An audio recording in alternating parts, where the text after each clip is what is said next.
But I think the thing that helped me was to know that you needed to be in present time and you needed to be aware. That was always a fundamental, high valued thing, that to be present, to be conscious. And the other one was that to consider life as a gift. You need to experience for some reason, for your health, for your wisdom, for your learning, for your future. They may intellectually understand what needs to change, but until they embody that understanding, they're probably going to have a really hard time actually shifting anything. Many times we look outside of ourselves for an answer rather than really having the courage to go within. Because when we go within, we find a lot of our fears and our doubts about ourselves before we actually access the part of us that is powerful. Fresh insights into what it means to lead today.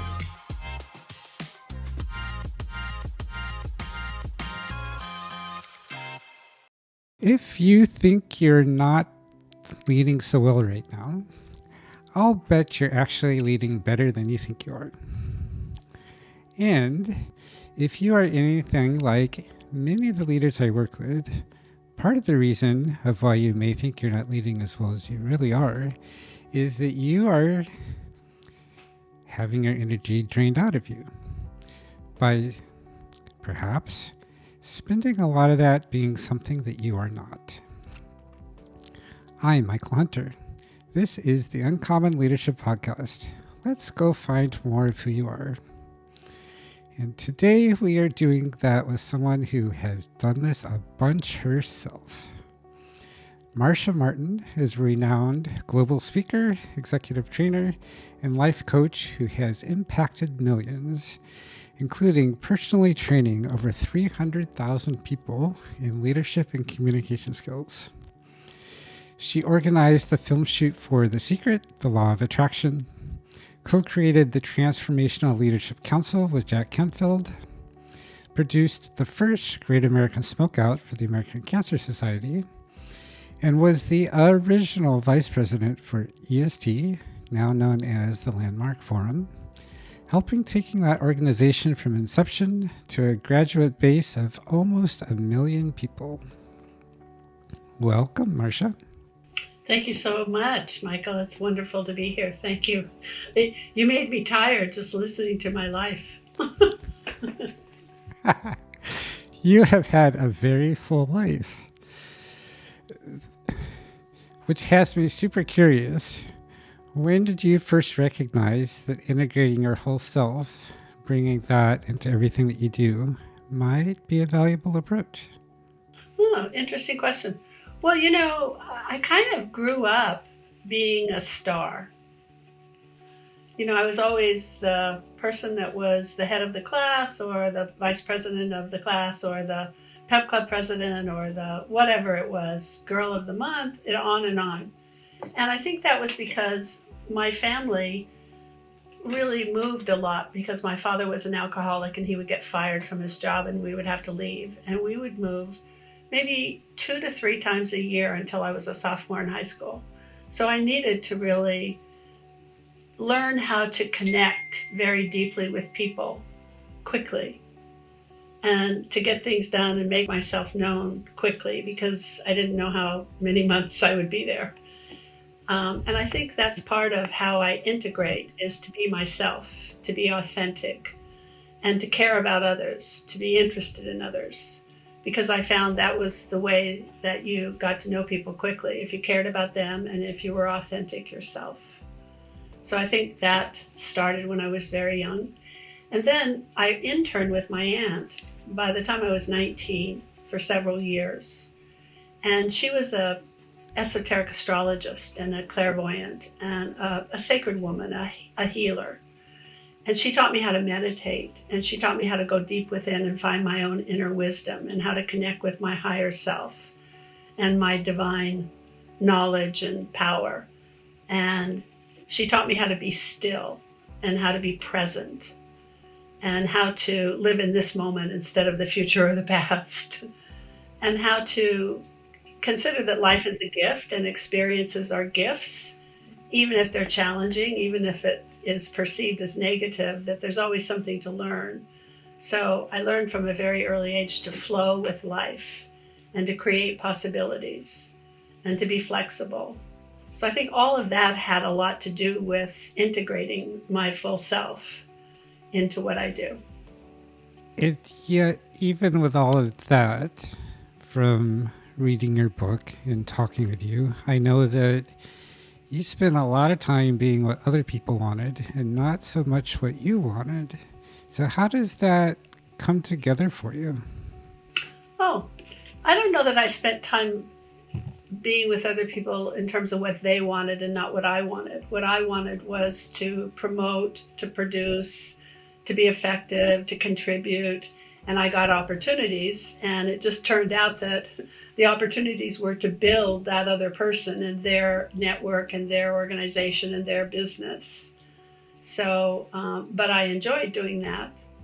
I I think that what happened with me when I was so young is I discovered who I was, but I was still needing to handle patterns.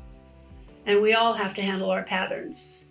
And my patterns had to do with thinking I wasn't enough because we were very poor and we didn't have a lot of money. And sometimes kids can be mean about that when you're in school and make fun of you and things like that. And then also because another of my patterns was to try to please powerful men. I wanted to please my father. So even though I felt like I was integrated and I understood what worked in life, that one needed to be present, one needed to be vulnerable, one needed to be authentic, one needed to contribute, one needed to have a higher purpose. Those were all things that I learned when I was so young. It wasn't even something that I thought I was learning. I just thought everybody learned that. But also along with that came this pattern of wanting to be the best so that the man would be proud of you, wanting to do what the man needed done so that they would think you were fantastic and wonderful. So there was a bit of that in there that I had to learn about myself and learn how to deal with it. And you know, I had those experiences where you have experiences in life that tell you this is not the way to do it, right? And we keep doing it because it's a pattern. And we learn a few times after maybe the third or the fourth or the fifth time, we hopefully learn that, oh, I see there's a different way to go forward. So I learned, but it took me many years to get rid of some of those patterns for sure. Yes. Thank you for that clarification. As we go through these repeated experiences where we are running up against our patterns and not successfully enough transforming them into something more useful, what helped you keep going? That can be really tough, and especially some of the things you went through were next level. Well, it's interesting. I just had one of the best astrologers on the planet do a reading on me and do my chart. And what it says in my chart is my will is so extraordinary that she hasn't seen a chart like this in 10 years. It's like very rare. The kind of persistence and will and keep goingness that I have in my life. So a part of it, I think, is just that's who I am. Is I just keep going no matter what the job is. I just keep going until it gets done. And then I think another part of it is that I think I had a very high purpose and a destiny because, you know, it is true. I have impacted millions of lives. People tell me that I've changed their lives. Many, many, many people. I've trained hundreds of thousands of people, and those people tell me their lives are better as a result of their interaction with me or the wisdom that I had that I shared with them or the way that I developed them or trained them. So I think there was always some way that the universe knew that I was supposed to accomplish a lot. And I think the universe guided me to be in the right place at the right time. And sometimes that meant continuing to do things that were stupid so I could learn the lesson. And other times it was, you know, like huge gifts. being in the right place at the right time to learn extraordinary things, have extraordinary mentors, and produce extraordinary results. So I do hold on a little bit longer than most, though. I'm persistent even in the things that don't work. I keep thinking, well, I can make it work. God damn it, I can do this. And I'm getting wiser as I grow older and learning that it's really okay to become disattached from the thing that I thought I wanted and to move on to another thing and to evolve. How has your awareness of what is right for you and what is not so right evolved over your life? Thank you for joining us today. Please be sure to like and subscribe wherever you are watching us right now. This is a very deep thread of my book, Sex, Power, and Transformation. It's a bestseller on Amazon, and it's my memoir and the story of my life. But it's more than just my story. It's many lessons for people to reflect on, because I think that I have experienced things that we all experience. And one of those things is many times we look outside of ourselves for an answer rather than really having the courage to go within. Because when we go within, we find a lot of our fears and our doubts about ourselves before we actually access the part of us that is powerful. And so we have to go through those fears and doubts and consider them and deal with them and wrestle with them. So it's a courageous thing to be willing to go within. But I think that everybody tries to find their answer outside of themselves at one point or another, that's one of the patterns we all have. And I was lucky enough to have great mentors that taught me how to go within and to reclaim my voice and have the courage to stand up for what it was that I thought was the way to go or the way to be or what to do. But at the same time, we're all growing and learning. So I didn't start off being an expert in leadership and communication. I didn't start off knowing how to build a business into a multi-billion or $1 million organization. I had to learn, and I was young. When I started in my business career, I was only in my very early 20s and barely had left being a teenager. And suddenly I was the vice president of this big organization. So I think that part of it is that life gives us lessons that allows us to learn to operate differently and better. And I learned as I went. And I think part of it was that I have this will inside that I'm going to get it done no matter what, that I can do it, that I'll find a way. My focus is usually on what's possible rather than why we can't get something done. It's how are we going to? I don't like to look at the impossibilities. I like to look at the possibilities. So I think it's a combination of all of those things. And I don't think any of us learn at the beginning. It's a process. When I would consider that what I was doing or who I was following wasn't exactly the way I thought it should be done, I would be quiet and just get it done the way they told me. But as I grew older and had more courage, then I started to say, hey, wait a minute. I don't think this is right. I think we should do it another way. And so I stretched my legs in that way and started to develop my own wisdom and my own compass and my own North Star of where I wanted to go and what I wanted to be and how I wanted to be in life. So it's a combination of all of that. For those of us who are just starting to form our own compass, how do you suggest we tune that in so that when the compass says we're going north, we're actually going north? Yeah, right. Because we're going to get to wherever we're headed, right?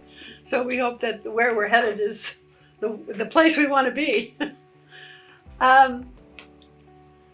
First of all, I was fortunate enough to have training when I was very young about my inner world. and to discover the amazing potential of human beings. So it was part like, I just knew that from the beginning. I was such a young girl when I was studying with my aunt. I was such a young woman when I started being the vice president of EST and building companies and training people and being on a stage and speaking to 4,000, 5,000, 10,000 people. I was so young when I learned how to do all of that. It was almost like I didn't know there was another way to be. I didn't have to get rid of a lot of bad habits because I was such a young thing that I didn't have many habits yet. So I kind of started off with the good wisdom, which is fortunate, I feel. I remember my aunt told me once that God is always the same. God never changes. And she said, but many people consider God differently. So I thought that was very wise. She said what I needed to do was study all the world religions so I understood how different people understood God, so that I could speak to them in their own language. And that seemed wise to me, so I didn't grow up with my way is right and your way is wrong. I grew up with, hey, we both have different ways and they can both be right and good for each of us individually.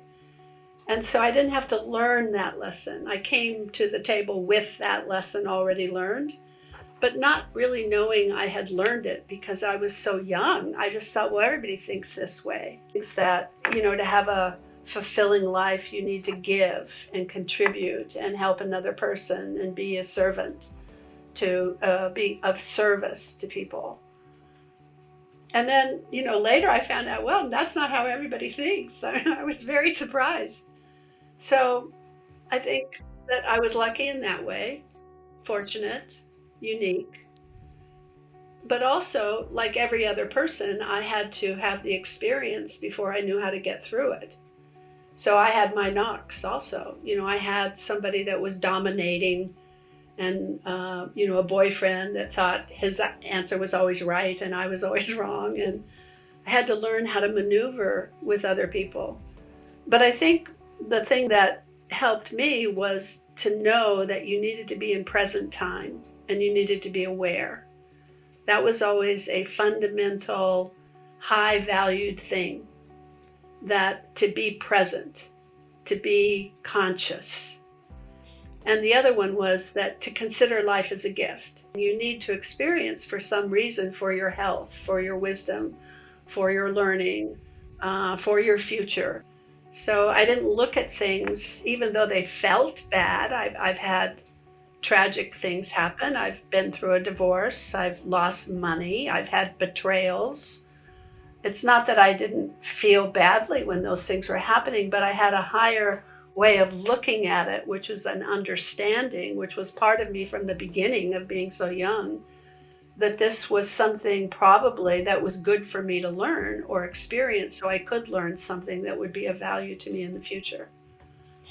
So I think that lesson of being still, of being able to go within, of learning how to meditate, is a human skill that is very necessary because it's how human beings flush out all the toxins or all the old thoughts. Feel upset about the fact that you lost the basketball game 20 years ago.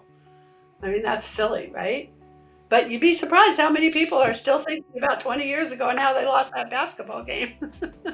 And so there's no space for them to be here now and whatever's happening in their life. And I learned at an early age how to let go of those things, how to start new, how to forgive, how to be forgiven, how to look to see what the possibility was. There's just so many things I learned when I was young that turned out to be really good things to know, so that when I got in the trap of my mind or the challenge of life, which many times is not enjoyable and not easy, life can be tough. I didn't get caught up in the toughness. I considered it was something that was valuable for me to experience and saw the joy in it. So I hope that answers somehow part of your question, at least. Yes, thank you. Now, I imagine, and correct me if I'm wrong, that even though you learned all of these skills so young, so early in life, and even though you've had so many experiences proving to you that they help you through in very productive ways, that there are still times where being in the moment, knowing that this is in your best interest to help you learn some lesson, is still really hard. In those moments, what helps you remember to do all the things? Well, again, it's not so much that you remember what to do. It's, when you practice something and you learn a new skill, at first you're not really good at it, but then you practice it and you do it over and over, like riding a bicycle or playing the piano. The first time you get on the bicycle, it doesn't matter who told you how to ride a bicycle and how many books you read about how to perfectly ride a bicycle. Nothing helps you except actually riding the bicycle and practicing and falling off and getting back on. And the same way with the piano, you don't start off the piano by playing Chopin or Beethoven. You start off by playing chopsticks, and you learn how to do two fingers and, a couple of notes, and then you get good at that and you can add another note or another finger, and pretty soon you can play a melody. So it all takes practice. But what I have practiced my whole life, because I learned it so young, is that when something is happening that I don't like or doesn't feel good or is irritating or upsetting or is difficult or makes me sad or makes me angry, or I've lost money. That's no fun. I lost a lot of money. I made a lot of money, then I lost a lot of money, then I made a lot of money. I had a divorce, and that wasn't fun. And God, I didn't know how to deal with that in the beginning. But the fact that I knew to deal with it allowed me to keep practicing till I got good. And I think a lot of people try to ignore it, or they try to resist it, or they want to run away from it, or they pretend it's not happening. So I'm very good at confronting and being with what's actually so. I don't live in a world of what should be so, and many people do. I've trained so many people and had conversations with them, and you'd be surprised how many people say, well, it shouldn't be that way. Well, what should be is. And how do you tell a person that's telling you it shouldn't be that way? Well, yeah, maybe it shouldn't, but what has that got to do with anything? Because it is. Whether it should or shouldn't be, it is. And to get people to look at what is so rather than what they want to be so or what they think shouldn't be so is tough for people to learn how to do that. And fortunately, I learned how to do that when I was young. That was the main thing. It was like, well, here's the trick to life. Confront what's so, like actually look at and see what's so, and then decide what's next. You need to, if this is screwed up, then how do you unscrew it? It shouldn't be screwed up and somebody else is to blame because it's screwed up, and you go around and around in that circle. I just don't go in that circle. So when you face something and you're in present time with it, what happens is it starts to dissipate or disappear or go away. It becomes less of an obstacle. When you resist something or pretend it's not there or try to hide it, it actually gets bigger. So even though the feeling is still the same, it didn't feel good when I got a divorce. But I wasn't handling my divorce as if my divorce shouldn't be happening. I wasn't handling my divorce as if I should be embarrassed and not tell people or not look at it or not consider maybe I did something wrong myself. I was square on in the experience that was actually in front of me. And why? Because that's the way I've been trained since I'm a baby, since I'm 19. And so, I can ride the bicycle really well. I can play the piano really well. I can confront what's so really well because I've practiced. And what I've found is when you handle life that way, when you actually look to see what's so, and you genuinely are in present time, instead of off in your head, some picture, wishing it was some other way, um, that the thing is handleable and you're unstoppable and it flows. There's something, the gates open and you get to go through. So it's a part of my innate nature and early training that I will be in present time and look at the thing. Now, not always, I'll tell you, Michael, not always do people like me to tell them what I see is so. They would rather have me lie about it, right?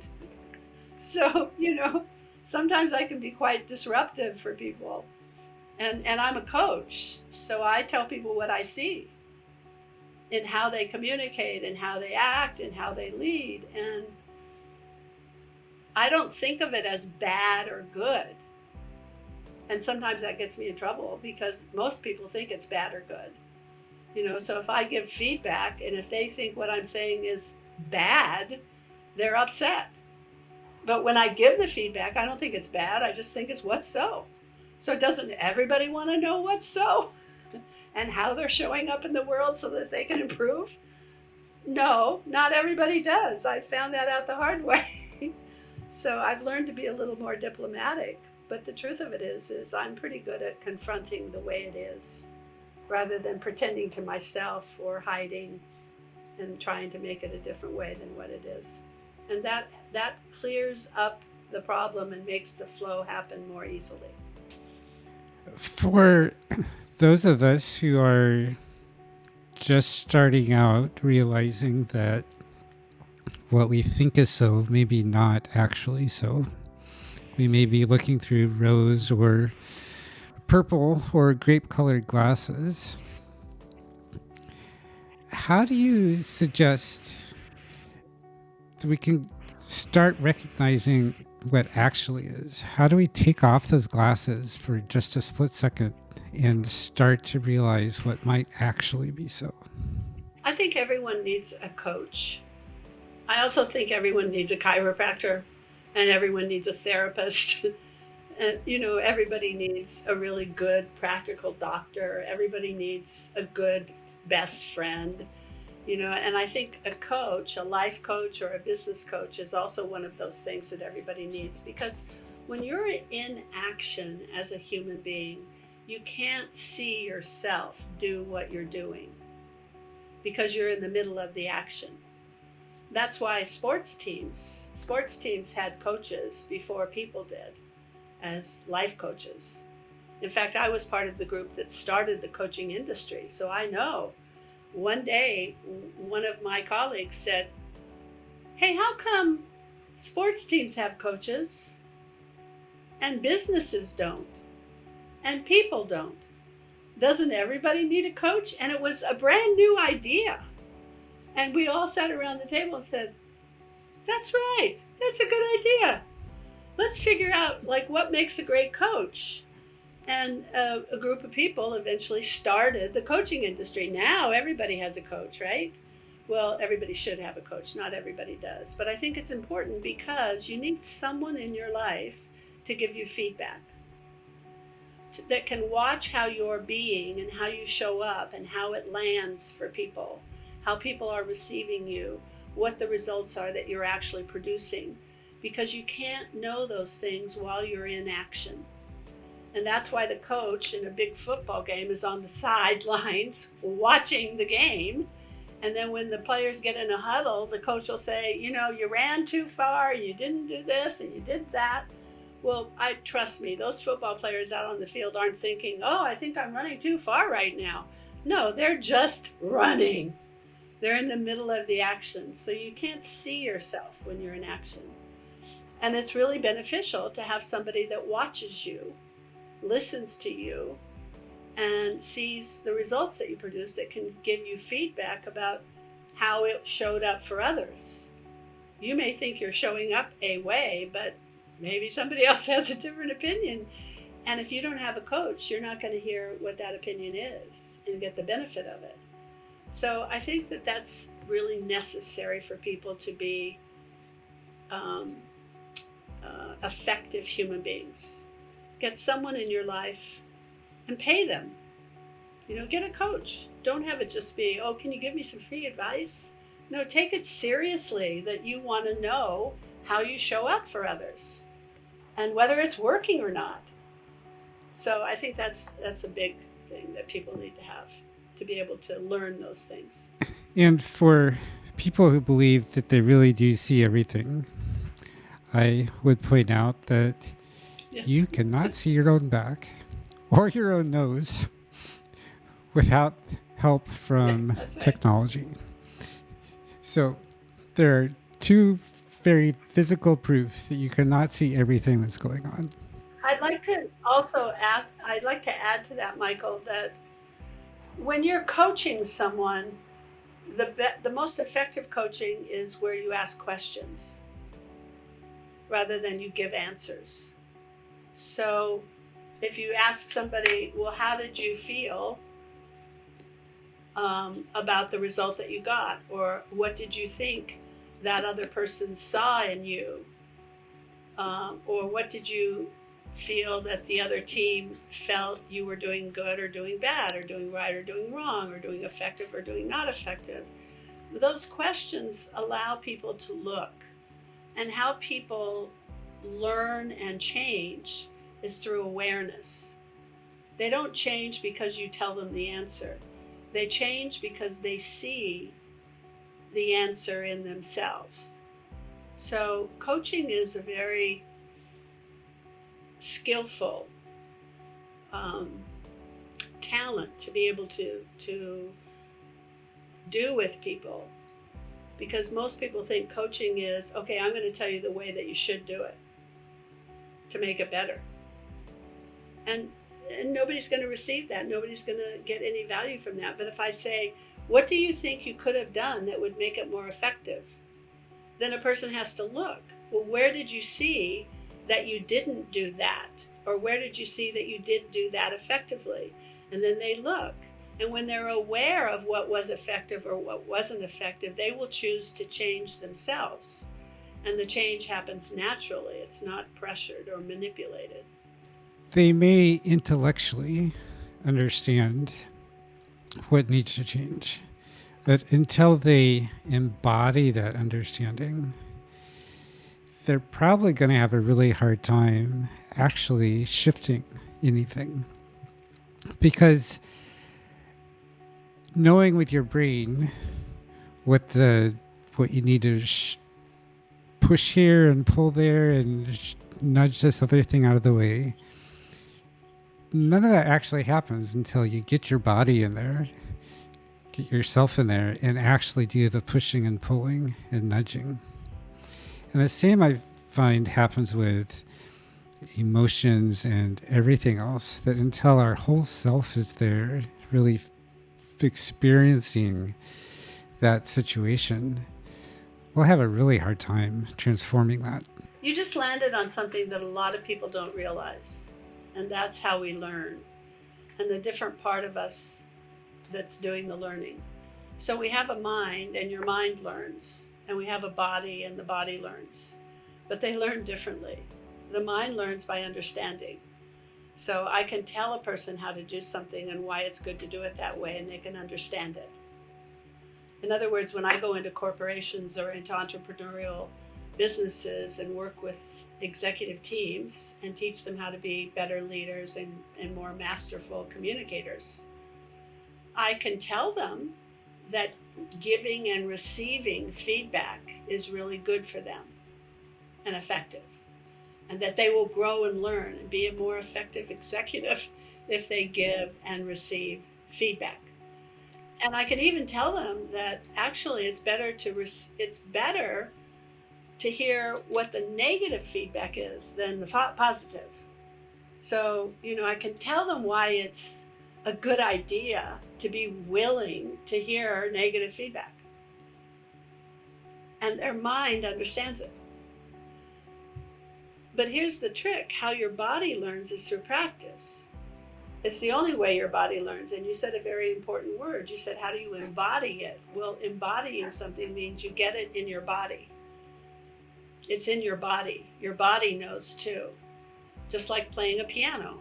In the beginning, your body doesn't know, even though your mind understands, well, this is how you play the piano. And you read a good book on it and you understand it, but your fingers, it's not embodied yet. It ain't happening until you practice and practice and practice and practice. So your body learns through practicing. We'll get back to the show in just a sec. But first, if you like what you're hearing so far, you're probably going to like my book, The Resilient Tech Leader, as well. Go to theresilienttechleader.com, sign up for my newsletter, and I'll give you a free copy of the PDF. And you can buy it from Amazon and everywhere else from there as well. Now, back to the show. So, as a teacher, as a coach, what I do is I get people to actually do the thing I'm telling them that they understand. After I tell them how feedback is good for them and they should be willing to have negative feedback, then I just say, okay, who wants to go first? Raise your hand. Okay, get up in front of the room. We're going to give you some negative feedback. And everybody just like goes crazy. Like, what are you talking about? Are we going to do it here, now, in front of everybody? Because they don't want to do that. They want to understand how to do it right first so they can do it right. But your body doesn't work like that. You have to do it wrong first and practice until you do it right, until you're more effective. But nobody wants to actually do it. But that's the only way your body learns. So it's a lot of things. It's the willingness to be willing to play with people. Because when you get somebody that is stubborn, I'm not doing this. They tell you they want to be a great speaker. But they want you to teach them everything about speaking without having them get up in front of the room and speaking. Because they don't like to get up in front of the room and speak because it feels bad. So they want to learn how to do it first. And I explain to them, no, well, the only way you're going to learn is your body has to get up and speak. And that means you're going to feel embarrassed. You're going to feel not enough. You're going to make mistakes. You're going to forget your words. You're going to look stupid. And nobody wants to do that. Except that's the only way you learn to be an expert. So if you can understand all these concepts of how it works, and then you can play with people and inch up, don't do it all at once. I don't ask a person to speak in front of 20,000 people as their first talk. I have them speak to their partner next to them, right? It's just as scary in the beginning to speak to one person. Or I have them stand up in front of 4 or 5 people. Their body is going crazy, even though it's only 4 or 5 people, because it's the beginning of it all for practicing. And then after a while, you can't get those people off the stage because their body kind of likes it. Oh, this is fun. Oh, I'm not so bad. So, getting people to want to do something is a skill in itself, is it not? That's called persuasion, and that's the essence of communication. How can I get you to commit to something I'm committed to? What, Marcia, is something you want that you don't have? I would like to have a mate. I've had 4 great men in my life, and we're all friends still. I mean, they're not friends with each other, but I'm friends with them. And so, I had 1 marriage and a divorce, but I'm still friends with my ex-husband. But I think it's time in my life to partner with someone emotionally and sexually and intellectually, and it'd be fun to have a guy around the house that you have to clean up for him, and that you can get irritated with, all of those things.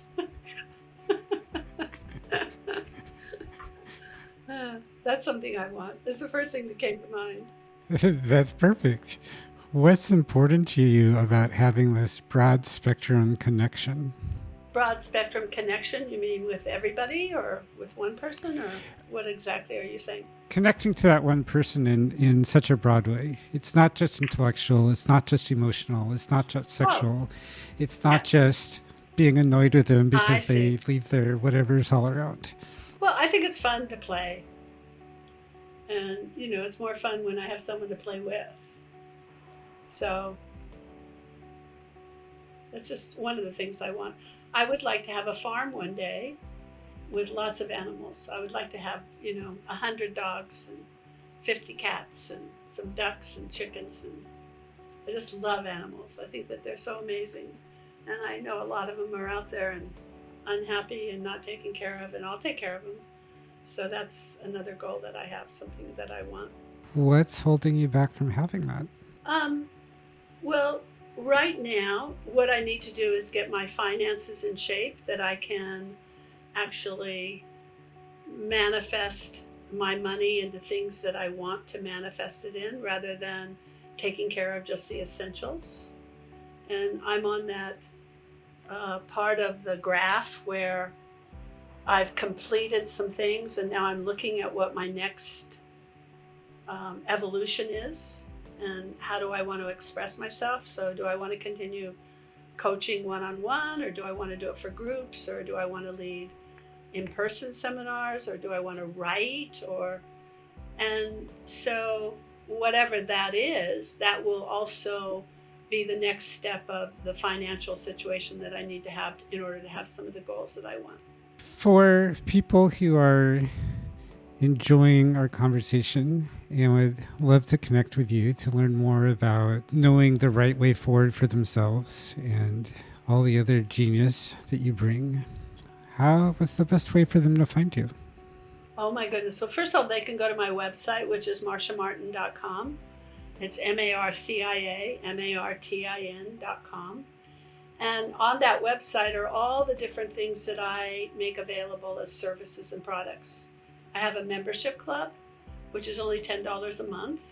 And I've taken all my old seminars and workshops that I did in person and videotaped them, and then put them into little courses so that people can access my wisdom and my training at their own leisure, at the time that they want to use. So maybe they spend 5 minutes today and 10 minutes tomorrow, or an hour once a week to watch and listen to the trainings, rather than going to the live training and being there for 3 whole days.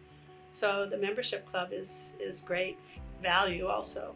And then I have my book, which you can get on Amazon, Sex, Power, and Transformation. It's a real opening for people. And then I do executive training. I go into entrepreneurial organizations and small corporations, well, big corporations too. I work with the senior executives. So I'll take the top 40 people in the company and do retreats with them and do executive coaching with them, and do longer programs, year-long programs that teach them more leadership and communication. So you can get and find all of those things and how to access me and how to contact me if you go to my website, marciamartin.com. Oh, and I'm giving a live seminar. First time I've done this for the public in a while, in Washington, D.C. in September. It's going to be a 3-day called Influence and Impact. I want people to know, Michael, some of the things that I learned when I was young about how your mind works, how your emotions work, how your body works, what the laws are that govern the universe, how you create, how you manifest, how you bring something into existence, how you produce a result, how you connect with another human being, how you communicate, how you lead effectively, how you persuade. There's a hidden architecture underneath that's kind of like the ABCs when you learn to read. You can read Shakespeare now and Hemingway and you think it's no big deal. Well, the only reason you can read is you learned the ABCs. Simple, basic principles. And then you learned how to integrate them and put them all together so that it produced this magical thing called reading. And to communicate masterfully and to lead effectively and inspirationally, to connect with another human being, there are certain things you need to know that I find most human beings have not been taught. And so what most human beings do is they improvise or they fake it. They keep trying something until they find something that works, and then they're not even aware of what that was, and they try to find it again and they can't remember what it was. So there is a simpler way if you just learn how it all works first of all, and then put it all together, magically flows. And that's what this workshop's going to be about: influence and impact. It's going to be the secrets that to effective and powerful communication and leadership. That sounds fun, and I imagine we've heard one or two of those secrets today. What would you like to leave our audience with? I think two really important things for everyone to know is, first of all, for anything to happen, you have to be in present time. And most people aren't present. And we have a way that when something upsets us, we get out of being in present time, or something irritates us, or something causes us to be sad. It's called we're triggered.